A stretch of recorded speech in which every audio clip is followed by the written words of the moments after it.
បាទជំរាបសួរពុកម៉ែបងប្អូនថ្ងៃនេះដែរខ្ញុំបាទមកជួបនៅបងស្រី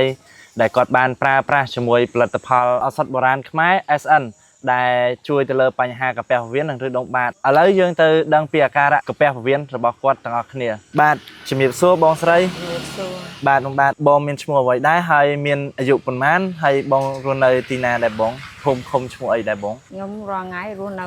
ភូមិទួលពងរភូមិសោមស្រុកគិរីវង្សខេត្តតាកែវហើយរាល់ថ្ងៃខ្ញុំមានជំងឺកាពះពោះវៀន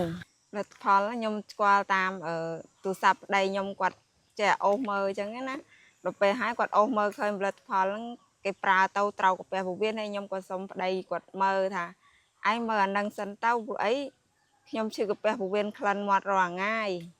ដល់ពេលអញ្ចឹងទៅប្តីក៏គាត់ឲ្យមើលដល់ពេលឃើញអញ្ចឹងទៅក៏សុំប្តីទិញប្រើអីចឹងណាពេលឲ្យប្រើប្តីក៏ព្រមថាទិញឲ្យមួយឈុតចឹងទៅប្រើសុទ្ធបុរាណហើយចុះបងប្រើបានរយៈពេលប្រហែលថ្ងៃដែលបងដឹងពីប្រសិទ្ធភាពបងខ្ញុំប្រើមួយអាទិត្យខ្ញុំប្រើរយៈពេលមួយអាទិត្យក៏បានធូរក្នុងខ្លួនអញ្ចឹងក៏ប្រាប់ប្តីថាឯងអើយខ្ញុំប្រើផលិតផលហ្នឹងធូរបាត់ដែរបាត់ជើងអីស្រួលហើយមិនពិបាកដូចមុនទេចុះសម្រាប់ការធូរហ្នឹងបងធូរបានប្រមាណភាគរយដែរបង50-60%អីខ្ញុំលើក្រុមការងារថាអ៊ីមានអាការៈចុកណែនឆ្អល់តើអាការៈចុកណែនឆ្អល់ហ្នឹងបែបមិនដែរអ៊ីចុកណែនឆ្អល់ហ្នឹងដូចថាពេលព្រលឹមឡើងយើងដុសធ្មេញអីចឹងវាចង់ក្អួតពេលយើងធំក្លិនអីទិញទួតហ្នឹងគឺបាចេញអស់ហើយមកពីកាពះអុយអីចឹងហើយក្អួតចេញមកហ្មងហើយបើថាឆ្អល់ហ្នឹងហូបស្អីក៏ណែននៅទ្រូងហ្នឹងដែរអត់ធ្លាក់ទេអ៊ីចុះនៅពេលដែលអ៊ីបានប្រើជាមួយផលិតផល SN ហ្នឹងហើយការភើជូរលក្ខណៈដូចថាចង់ក្អួតទៀតទេអត់មានទេព្រោះអីវាក្លិនអស់ហ្នឹងវាលែងមកប៉ះយើងទៀតព្រោះអីយើងកាពះយើងវាធូរខ្លាំងចឹងណាវាធូរខ្លាំងទៅសំបីតែដុសធ្មេញក៏វាបាត់អាក្អួតចង្អោរហ្នឹងធំក្លិនអីក៏បានហើយហូបបាយបានទៀតពីមុនហូបអីតែទិញទួចឆ្អល់ហើយហូបលេងបានហើយចង់ក្អួតចេញមកវិញអ៊ីចុះអាការៈចុកណែនឆ្អល់ជាមួយក៏ភើជូរហ្នឹងអ៊ីកើតរយៈពេលប្រហែលឆ្នាំដែរអ៊ីខ្ទង់10ឆ្នាំជាងហើយព្រោះអីខ្ញុំឈឺរ៉ាំរ៉ៃច្រើនមកអញ្ចឹងវាយូរដល់ពេលអាការៈខ្លាំងហ្នឹងវាលាកខ្លាំងហ្នឹងចង់10ឆ្នាំហើយបាទអ៊ីបាទរាល់ថ្ងៃឥឡូវពង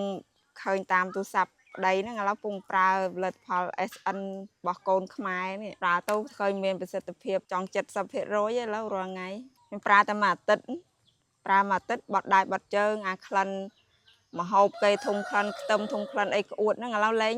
មានហើយគុណភាពវិញខ្ញុំថាប្រកែពួកអីប្រើតែមួយអាទិត្យខ្ញុំអាច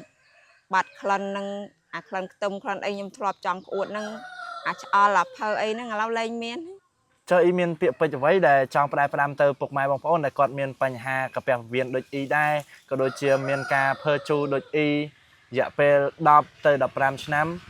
អ៊ីមានពាក្យពេចន៍អ្វីដែលចង់ផ្ដែផ្ដាំទៅពួកគាត់ដែរទេអ៊ីខ្ញុំមានពាក្យពេចន៍ខ្លះចង់ផ្ដាំផ្ញើទៅពុកម៉ែបងប្អូនដែលមានជំងឺកាពះពោះវៀនដូចជានាងខ្ញុំសូមមើលវីដេអូនេះឲ្យកុំអូសរំលងសូមមកងាកមកប្រើនៅផលិតផល SN របស់កូនខ្មែរនេះម្សៅនេះនេះគ្រាប់នេះម្សៅនេះក្លុកទឹកហូបពេលប្រើទៅនឹងបានជាសះស្បើយដូចនាងខ្ញុំហើយព្រោះនាងខ្ញុំឈឺយូរហើយកាពះពោះវៀនហ្នឹងពុកម៉ែបងប្អូនបានដឹងហើយពីអាការៈរបស់អ៊ីដែលគាត់មាន